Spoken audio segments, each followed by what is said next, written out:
Desde Esquina Corriente los saludamos de las Noticias de la Vida. Buenos días, ¿cómo está? Buenos días, ¿cómo está? Gracias por el llamado, es un placer hablar con ustedes. ¿Conoce Esquina o no? Para comenzar, ¿escuchó nombrar al menos?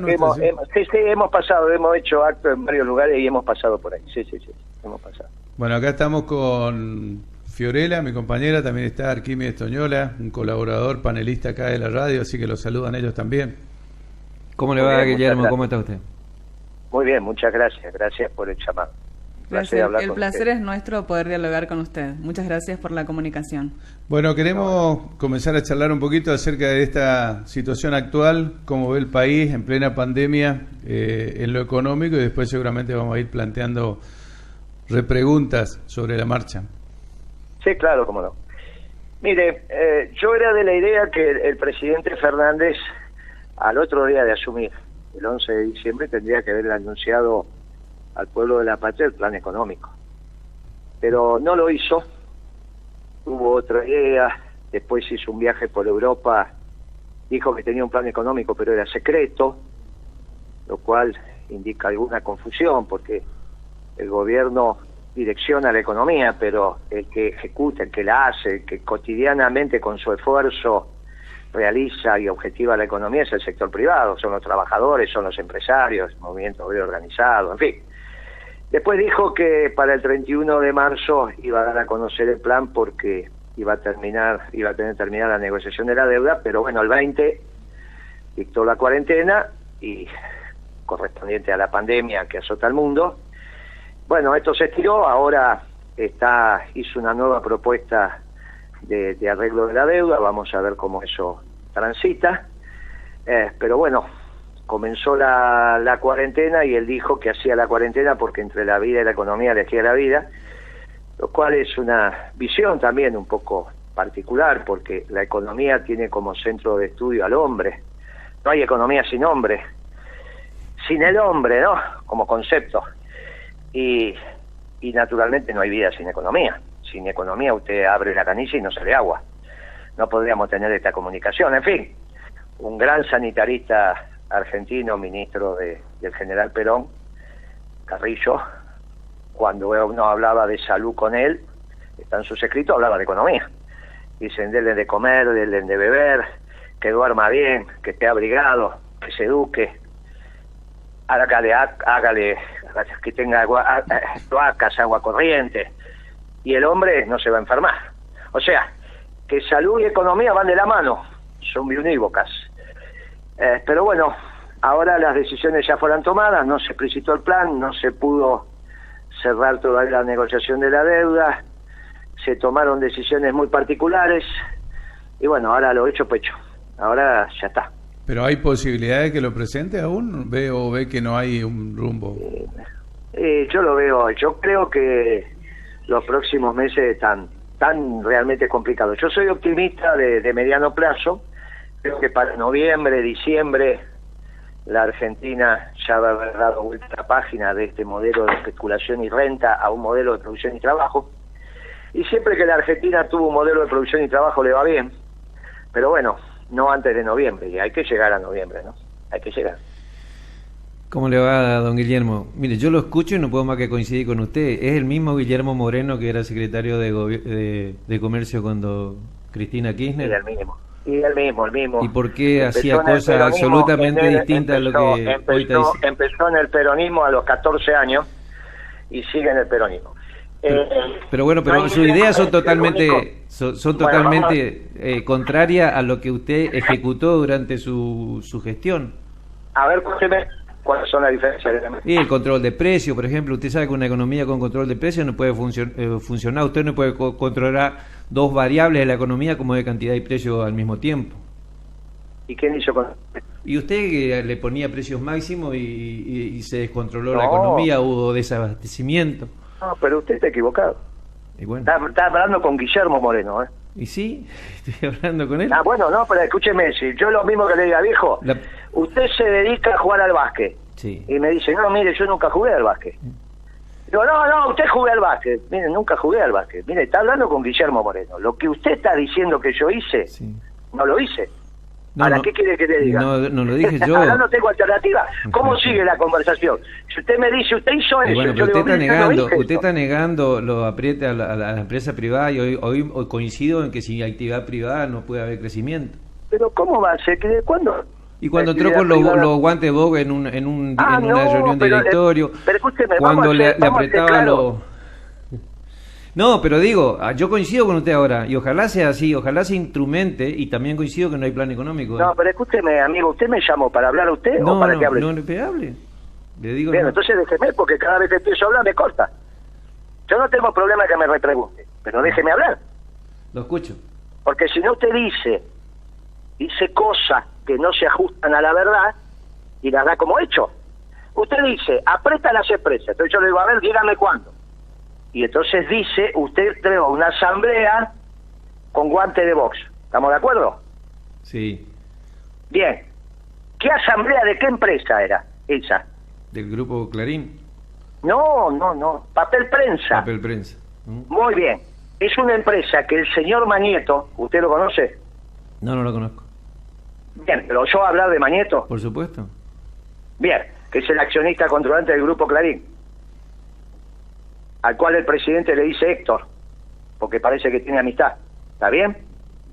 Está bueno, bien. ese señor se apropió de la empresa Papel Prensa en la sala de tortura. Torturó a una chica de 27 años para sacarle la sección.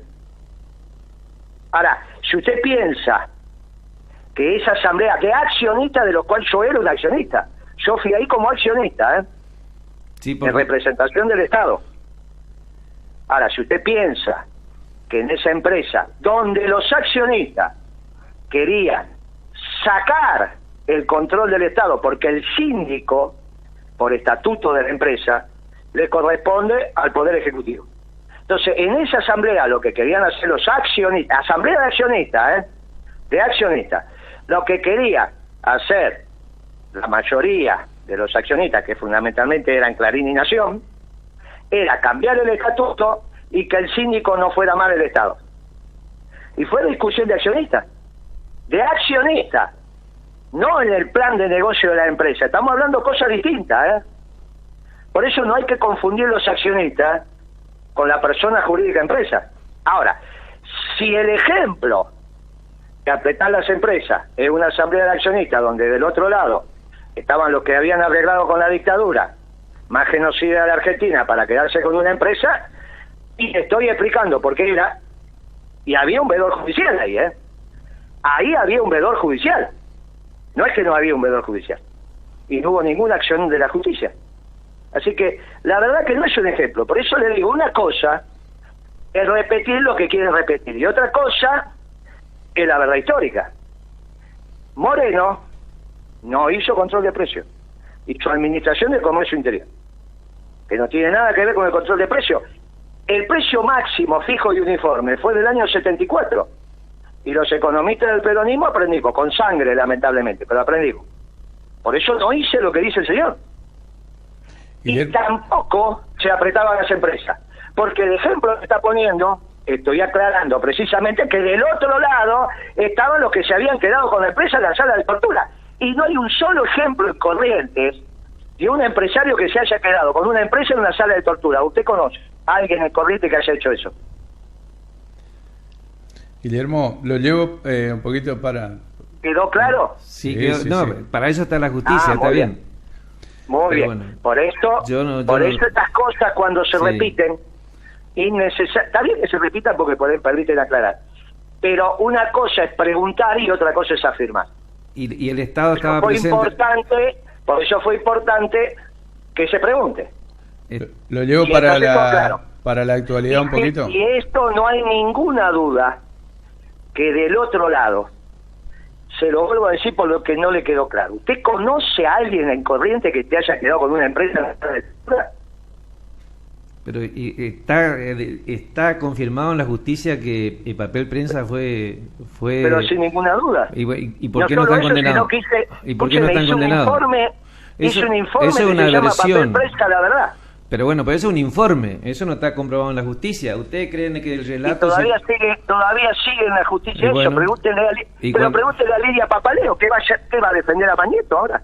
Pero yo no estoy defendiendo, yo estoy defendiendo la verdad, cosa que... Y bueno, la verdad, y para mí la verdad es el informe que hice, que se llama Papel Prensa, la verdad. Guillermo, lo llevo para la actualidad un poquito. En todo caso, pregúntele a Lidia Papaleo, que fue la torturada.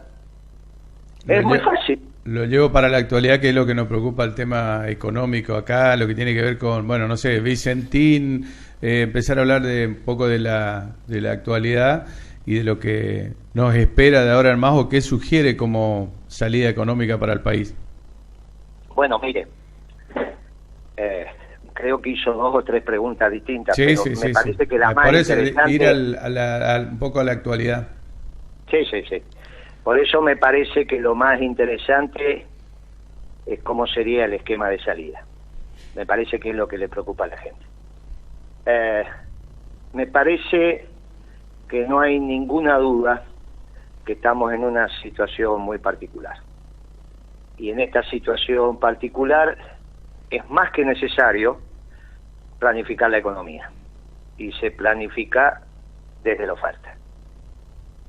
Por no planificar la economía, ahora nos encontramos con las restricciones del Banco Central en la asignación de dólares para los importadores. Ahí hay una dificultad muy grande. El gobierno, la economía, puede planificar qué comprar o no comprar.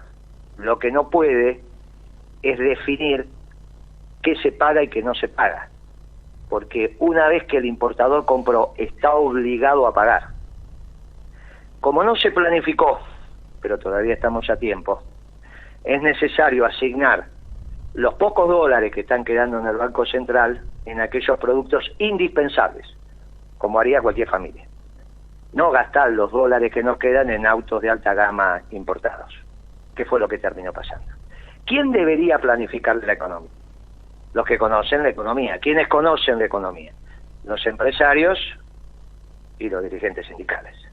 Por eso nosotros sugerimos un consejo de expertos que empiece, asesorando también al presidente y sobre todo al presidente del Banco Central, a asignar correctamente los dólares de las reservas en las actividades esenciales. ¿Cuáles son las actividades esenciales?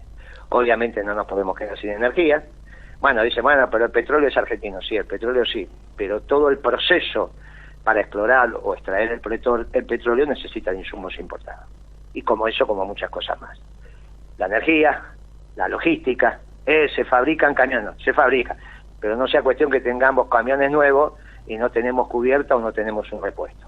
La logística en todos sus niveles. Y obviamente los productos esenciales para el buen vivir, que tiene que ver con alimentos y medicamentos. Los alimentos son... No, los alimentos pueden ser, pero cuando uno compra un paquete de fideos, el packaging es casi todo importado. Bien, entonces uno empieza a ver la importancia de los insumos importados en la economía. Y no alcanzan a todos, entonces hay que priorizar lo que necesita el pueblo para su diaria. Pero esto, en este mecanismo, no lo puede resolver el mercado. Se tiene que planificar. ¿Quién lo tiene que hacer?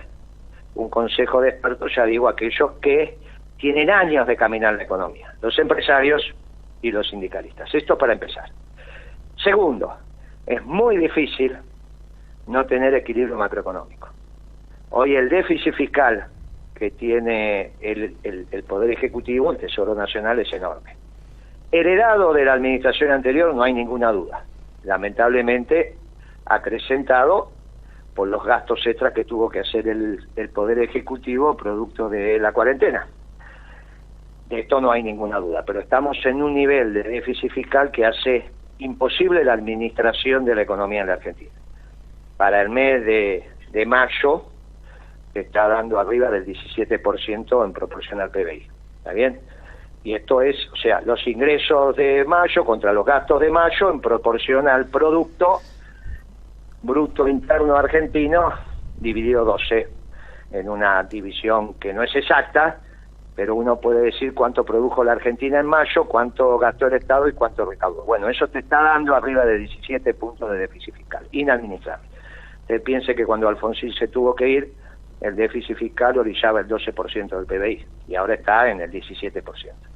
También tenemos que resolver el tema externo, porque obviamente si estuviéramos en equilibrio no existiría esto que acabo de contar, del defecto en la cantidad de reservas que tiene la Argentina y que necesita la economía para el día a día. También tenemos que resolver cómo vamos nosotros a encarar el tema de algo que al mundo le preocupa muchísimo y que ahora viene exactamente a cuento, que es la ley de patentes. Porque eso impacta tremendamente en los medicamentos, tremendamente. Bueno, es una discusión que la Argentina se tiene que dar. Nosotros estamos de acuerdo en que haya ley de patentes, no estamos de acuerdo que esa ley de patente venga con monopolio de producción. Sí estamos de acuerdo que la investigación sea retribuida, y obviamente eso se hace en el precio del producto, pero eso generalmente lo que están pidiendo a nivel internacional es la utilización de la patente para impedir la producción en otras unidades de producción de esa especie. Bueno, esto la Argentina no lo puede permitir. O sea, sí retribuir la investigación realizada, pero no que le dé exclusividad de producción. Tenemos que resolver nuevamente un compra nacional que le permita a las pequeñas y medianas empresas argentinas participar plenamente en las compras estatales, plenamente. Ese es un fuerte impulso al desarrollo del entramado empresarial.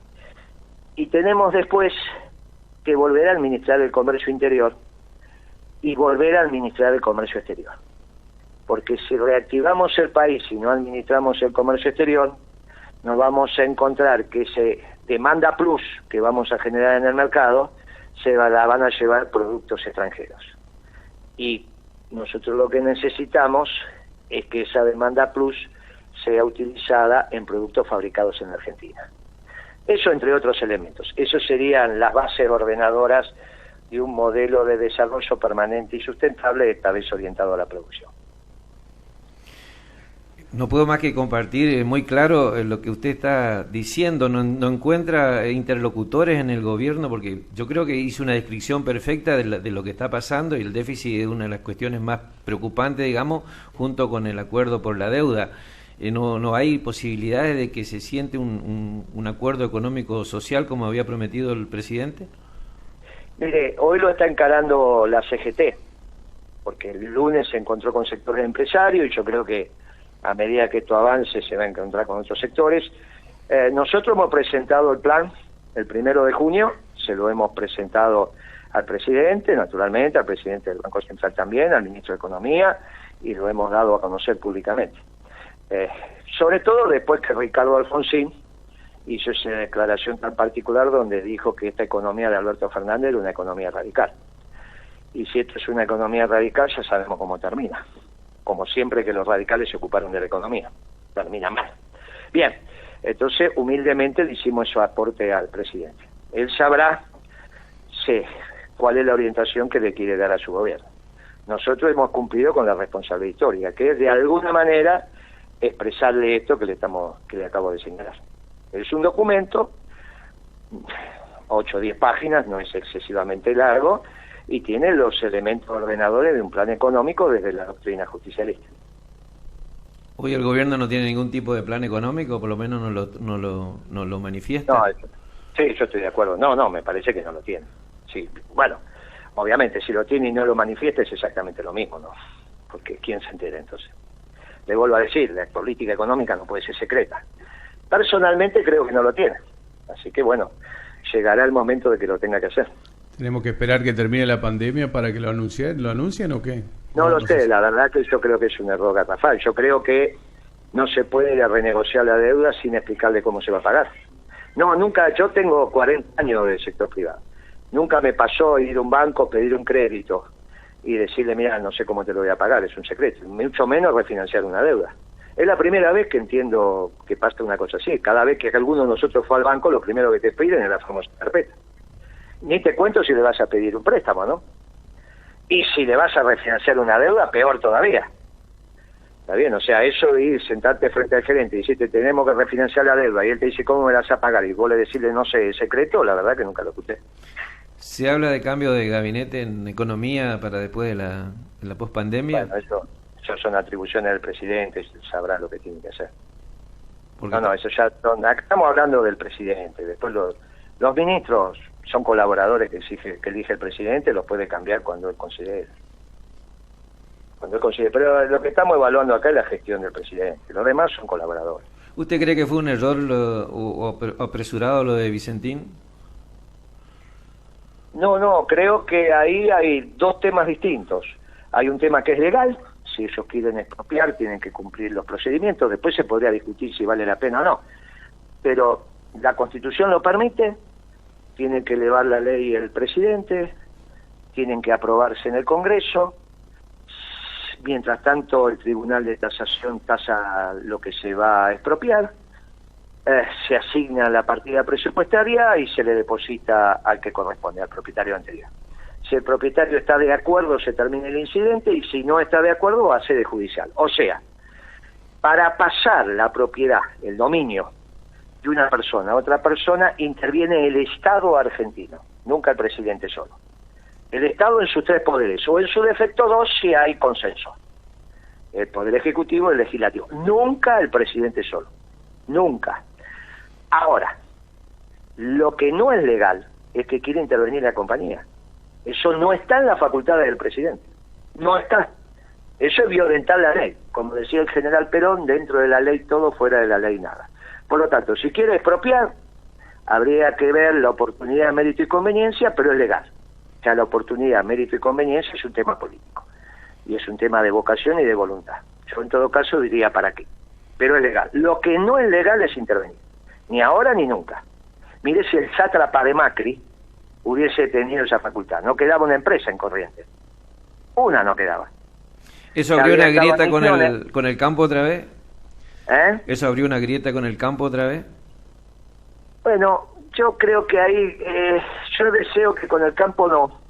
El campo tiene 4 actores centrales, sobre todo en la Pampa Húmeda. Ahí en Corrientes tiene 3, me parece, pero en la Pampa Húmeda tiene 4, que son los trabajadores rurales, veterinarios, ingeniero agrónomo y obviamente los peones rurales, los maquinistas, los contratistas, que llevan las máquinas, el productor y el que alquila la tierra, el propietario.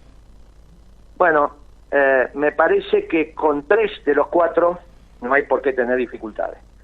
Con el cuarto en la Pampa Húmeda, que se lleva 1/3 de la producción, 1/3, el dueño de la tierra en la Pampa Húmeda se lleva 1/3 de la producción. O sea, 1 hectárea da 45 quintales y el dueño de la tierra se lleva 15. O sea, se lleva 1/3 de la producción. Bueno, eso me parece que hay que resolverlo, pero no con el tema de Vicentín, hay que resolverlo estructuralmente, porque para que el propietario de la tierra, sin trabajar, se lleve 1/3 de la producción, eso tiene que ir al precio de los alimentos, y ese es un problema que tenemos. Cuando los alimentos están caros, nos quedamos sin mercado interno, y eso fue lo que pasó durante la gestión anterior. Pero es otra discusión. Yo desearía que esto de Vicentín no sea un conflicto de ninguna manera con un espacio importante de la producción argentina, que es el campo, y que antes no la quisimos tener tampoco. La 125 la hizo un radical, que luchó. No lo hicimos los peronistas. No, nunca. Lamentablemente auspiciado por el actual presidente, que era el que apadrinaba a Lustó. Lustó, para sacar la 125, mintió en la mesa presidencial. Estaba la presidenta, estaba el jefe de gabinete, que en ese momento era Alberto, estaba el secretario de Agricultura, que era Urquiza, y estaba yo. Y había otro compañero que no me puedo acordar. Ahí la presidenta le pregunta a Lustó si tiene consensuado con el sector, esto es, con el campo, la resolución 125, y él dice que sí, alegremente dice que sí, mintió. Hay que mentir en la mesa presidencial, pero bueno, usted sabe cómo son los radicales, no le voy a explicar a usted, ¿no? No toque ese tema. No, lo que pasa es que el peronismo nunca se hace cargo de las cosas que hace en este país. Siempre busca busca culpable. Yo creo que todos son responsables. ¿Sabe qué pasa? Lo hicimos tanto cargo que nos bombardearon al pueblo abajo. Los bombardearon. Mire cómo nos hicimos caso. No quiero entrar en esa discusión porque yo creo que nunca. No, pero usted está diciendo los radicales, pero ustedes, los peronistas, nunca se hicieron cargo de todo lo que hicieron, las cosas, hicieron cosas buenas. Ah, ¿y qué culpa tengo yo que los desastres de cómo dejaron este país con el 30 y pico por ciento de pobreza? Nunca, ustedes los radicales se le vio la hilacha. Por eso es fácil hablar con los radicales, porque enseguida se le ve la hilacha. Pero nosotros no mentimos, no tenemos relato. Escúcheme, porque volvemos a ponernos de acuerdo. Si me llaman es para hablar yo. Pero sí, son un desastre los radicales administrando la economía. No, y usted. Son un desastre. Y Celestino Rodríguez. Y Menem. Y Menem. Escúcheme. Si me y llaman, Menem. O no se hacen cargo de Menem. Pero bueno, háganse cargo alguna vez de alguna cosa. Háganse cargo. Yo lo respeto si usted. Que estoy hablando yo. No soy respetuoso que estoy hablando yo. No soy respetuoso. No se ponga como radical. No se ponga como radical. Que está trabajando de periodista ahora, no de radical. No se ponga como radical que está trabajando de periodista. Me llamó para hacer un reportaje. Que no se le saque, no se le sale. Escúcheme, yo estoy acá invitado nomás en la mesa. Estuve justo acá en la radio hablando de otro tema y bueno. Lo escuchamos, Guillermo. Lo escucho, tranquilo. Pero también alguna vez tiene que hacerse cargo de alguna cosa de equivocaciones que tuvieron en la historia.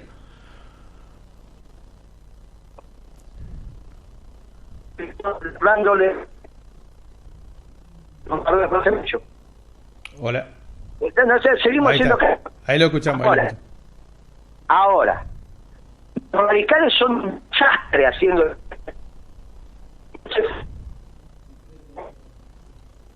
Guillermo, ¿está caminando? ¿Hola? Bueno, vamos, si lo establecemos. A ver.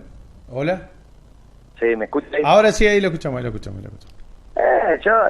No hace falta que entremos en el debate, porque la historia reciente nuestra, Alfonsín fue un desastre, la economía igual que de la Rúa. Entonces, la verdad histórica, se tuvieron que ir antes del desastre que hicieron en la economía. ¿Quién lo hizo ir antes? ¿Quién lo hizo ir antes? De la Rúa. De los radicales. De la Rúa, a ver, escucha, de la Rúa se hizo cargo del desastre que dejó Menem. ¿O Menem no era peronista? ¿Se va a hacer cargo si siguió con el mismo plan económico? Y claro, y siguió con Caballo, que vino con el menemismo. Sí, lo mismo. Mismo. Pero Menem no era peronista. El desastre del diciembre del 2001 fue de la Rúa. ¿Menem no era peronista? Fue radical. Contésteme, ¿Menem no era peronista? Pero ¿quién dijo que no? ¿Quién dijo que no? ¿Quién dijo que no? ¿Quién se fue en el 2001? El desastre de la Rúa y el desastre de Alfonsín. Ahora, resulta que son un inepto. Los radicales le quieren echar la culpa a los peronistas. No, ustedes no tienen ninguna culpa, quédese tranquilo. Nunca hicieron nada malo en la Argentina. Ahí va. No hicimos ninguna tan grave como los radicales. Ninguna tan grave como los radicales. Nunca bombardeamos la Plaza de Mayo con la gente abajo. Pero trajeron la violencia política con los montoneros en Argentina, o sea, háganse cargo de eso también. ¿Quién bombardeó la Plaza de Mayo? Cuenten la historia como fue todo. ¿Pero quién bombardeó la Plaza de Mayo? Guillermo, no era la idea del debate que se nos fue un poco de las manos por el... No se te fue de la mano, lo que pasa es que justo se trata de un radical que aparte se le ve el gacha a la primera palabra que hace. Pero es un radical de esto, ¿viste? Ahora, no tengo ningún problema, un día vamos a Corrientes y debatimos, nos sentamos los dos. Nos sentamos y nos vamos a pescar juntos, Guillermo, y después conversamos. Ningún problema. Yo, pará. Vos pescá y yo lo cocino, porque yo pescar, ¿viste? No sé. Dale, te esperamos, mirá que tenemos lancha, te esperamos, mirá que tenemos lancha. No hay ningún inconveniente. Si estos debates son interesantes, no como se construye la Argentina, no le tengan miedo al debate. No, por favor, que le tengan miedo. Y les agradezco a los compañeros de la Brigadier General que organizaron esta charla, al compañero Borra, al compañero Vip, y estoy a disposición. Y un día que vayamos a esquina, hacemos un evento ahí, charla radical, charlo yo, y después nos vamos todos juntos a pescar. Y coincido con lo que dijo la economía. En eso coincido. Claro. Les mando un fuerte abrazo y gracias por el llamado. Le esperamos para pescar. Aparte, hay que meterle un poco de sal y pimienta, si no te aburrís tanto, hay que meterle. Escuchame, castellando con los radicales y los que se mantienen. Lo único un abrazo para que todos, queríamos para el radical. era ver una salida económica para todos los que la están pasando mal y bueno, se fue un poquito, pero... No se fue nada, está bien. Está perfecto. Les mando un fuerte abrazo al radical porque la verdad que eso también nos permite mantenernos vivos. Viste que esta pica entre Racing Independiente, River y Boca. Si no tuviéramos, si del otro lado no tuvieran los radicales, para nosotros los peronistas sería una tristeza. Así que sería muy aburrido. Sería muy aburrido. Les mando un fuerte abrazo y gracias por el llamado. Gracias, Guillermo, un abrazo grande. Gracias. Que cuando de un lado hay un radical y del otro lado un peronista de ley y un radical de ley pasa esta cosa, pero sepan también que nos vamos a ir a pescar juntos. Un abrazo. Eso es lo más importante.